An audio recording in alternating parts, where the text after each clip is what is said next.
Your opponent's performance against you will always be directly proportional to how much fear they have of you. If they don't fear you, they will use 100% of their arsenal against you. We got to make you dangerous. All right, welcome back. This is the third competition analysis. This was the Entity Open Edition 3 in Alexandra Palace, or near Alexandra Palace in London. I'm the guy in the blue, and the first match I was going for my standard game, pulling guard, and then either going for open guard sweeps or going to close guard. And a bit of a disclaimer, this video or the matches were live streamed, so I didn't have anyone record the matches, so there's a bunch of quality issues and lags and stuttering videos, so apologies for that, but hopefully we can get through it anyway. Now, I succeeded with my initial game plan, pulling guard, doing a sweep attempt, trying to go for some Danaher stuff, but it was a bit hard establishing the grips. But my main goal for this competition was, as you've seen from the intro, finally getting gold. So I was putting in everything in terms of preparation and game plan. And I felt overall pretty good for the first game. The second game was horrible, but we'll get to that in a second. The first match, you can see I'm doing a lot of high guard, where my legs are very high up to break the posture and a deep collar grip. It's always nice just to prevent people from standing up and opening the legs. And whenever I feel like they can get out of close guard, I'll just transition to my open guard game, collar sleeve, trying a bit of a Danaher hook here, but it was an awkward position because he was sitting on the leg, so I didn't have a perfect response. Bit of a grip fight going on, and I think we end up in close guard again.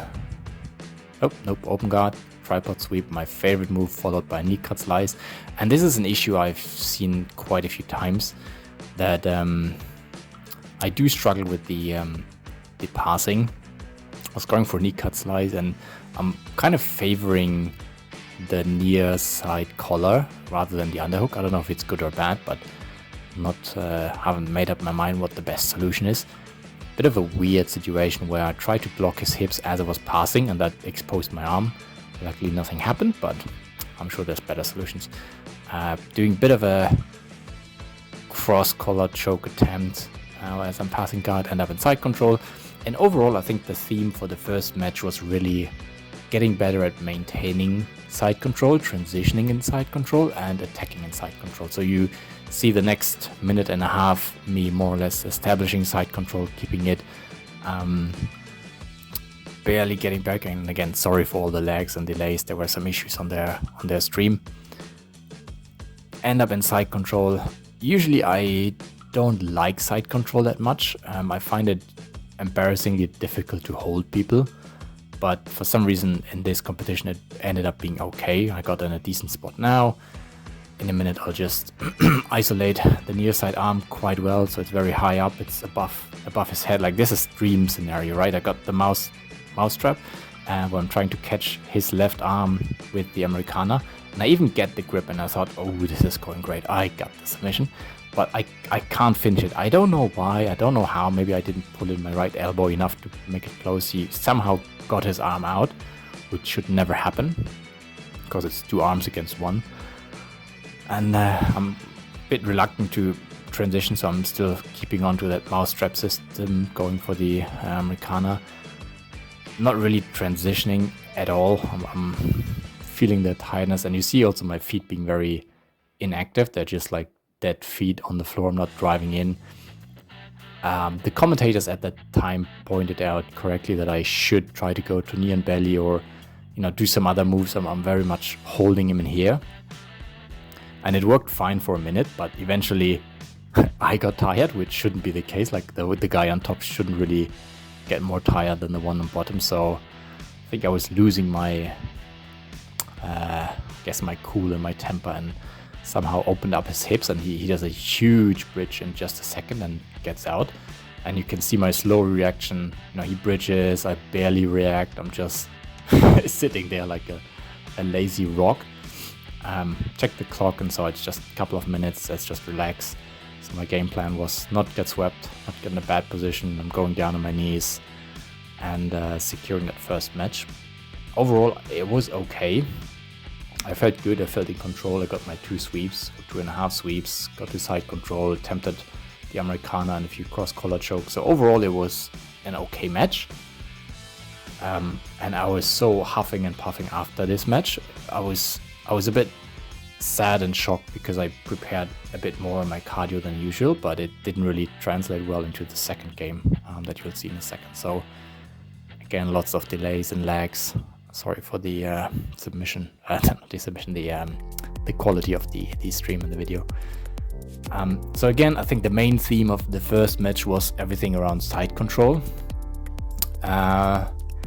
Especially using my feet to more drive into him. There were a lot of situations where my feet were flat on the floor, not driving in on my toes. I didn't transition at all. I kept side control. I didn't go to Keza, knee on belly, or any other positions. And I also didn't really do a good job as he was bridging to block the hips and prevent him from escaping. So the maintaining of side control wasn't very textbook. There were good situations where I really did a good job, like isolating this near side arm, and also some good attempts of just doing the Americana, but it should never be a situation where I can't finish the Americana if I have both hands in, and like he shouldn't get this arm out. I don't know what happened. You do some review of some of the finishing mechanics, but overall I was happy with the first one. The second one, horrible. I'm embarrassed by this one. I was so tired, and for some reason I thought it's good to spice up my game, so I didn't want to, it was the same guy obviously, I didn't want to do the same thing as before, because I thought, oh, if I'm pulling guard it's too obvious, so let's just be a bit more reactive, do a bit of grip fighting, relax a bit. He ends up pulling guard, and my hand should never touch the floor. Like I should have monitored his right leg immediately to prevent him from establishing anything, but luckily nothing bad happens. Again, we're ending up in a situation where I'm doing my favorite knee slice, and I seem to favor, instead of grabbing the underhook when I knee slice, grabbing the near side lapel, which I'm not sure if that's the best move or not. And also, that's one thing the commentators picked out. I don't really break the grips or the collar, and here's like a beautiful extended arm from him that I didn't use. I just didn't make use of it at all. But the commentators picked out that it's really hard to pass the guard if they control your collar like this again. And I'm too stubborn. I'm trying to do it anyway. And I need to study a bit more how to balance that issue of, if I'm in the middle of knee slicing and knee cutting, I need to have some kind of grip and then also block their hips, I guess. But if I use my hands to break the grip and the collar, then I don't really have anything to control him. So I haven't solved that problem of addressing the collar grip.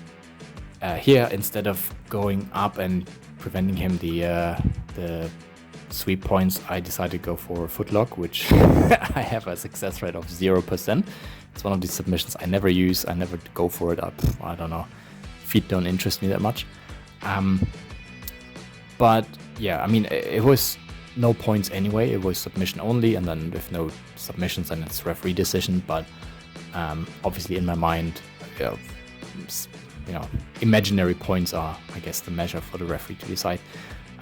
Struggling to establish side control again. I try to force my way with the knee and belly. Bit weird of a scramble, end up on bottom, and then something odd happens. Like, this never happens. Like, I don't let people just go in north-south, then go to side control, and then go on mount. That never happens. Like, usually I kind of like do a bit more of a Marcelo Garcia sit-out thing where I push away the arm that's supposed to get the cross face and push it away, and I just felt the exhaustion, and that really annoyed me at that moment, because I know that why did I do all the sprints if I can't get out? But fortunately my mount escapes are good. I go out, double ankle peg, right into knee slice again. So I was gathering the last bit of energy that I had, but we'll end up in a weird scramble again. I can't secure the position, lots of lags, so the important stuff that isn't visible. Where again he ends up in side control, and again, normally I go to turtle and then make my way out, but I was just lying there flat, hating my life. And in case you're wondering, I had to look it up on the IBJ rule set, but if you're inside control and you're on your side, it still counts as passing guard and giving the opponent the points as long as he controls the top position, which he did. So I didn't know that in detail. It looks more dangerous here than it was. Like, he didn't have the arm. I had my arm tucked in, but still he should have never been in a position to end up there. So there was a lot of issues on my end and good stuff on his part. Roll forward, eventually free my arm, and we end up in the passing guard game again, which is nice because I practice a bit more the passing guard, and it shows a lot of improvements. Like this, what is this weird knee cut? I can't even get through. And then he does like a really nice butterfly sweep where he lifts me up. So again, points wise, he would have been up quite a few points. He got that one guard pass, that one sweep, and he got on mount, so he would be theoretically up like, I don't know, 10 points or something. And again, this is something I never do in the gym, where I just accept my defeat. I could easily go push my left leg on the floor, go in turtle, and then either go to my standard steamroller or roll forward escape, but I just accepted it. I thought I've lost this game anyway, or this match. There was no doubt in my mind that this was it. So I was completely surprised by the referee giving me the the win, which afterwards I talked to the guy and said, you know, you should have won this game, absolutely. So yeah, I feel like I stole this win. I didn't deserve it, didn't feel good. I hated my cardio and conditioning. Overall, not really happy, but in general, the things to improve. Number one, definitely the guard passing. I did spend a lot of time studying knee cut, X-pass, and Toriando pass. So those three are my main weapons, but the breaking grips isn't an automated response. So, you know, Andrew Wilsey always talks about, oh, the breaking grips needs to be like a background process that just runs in your background as you do your normal passing stuff. So that needs a lot of work. Accepting positions and cardio mentality, that's almost one bucket. I did so much more cardio than usually, but it didn't translate at all. So I was really, really pissed off that it didn't really help me as much as it should have, or as much as I would have expected. And that I also didn't do my usual escape, like, you know, preventing the positions and going to turtle as a safe position in between. But nonetheless, I've managed to win gold. Everything's fine, and see you next time.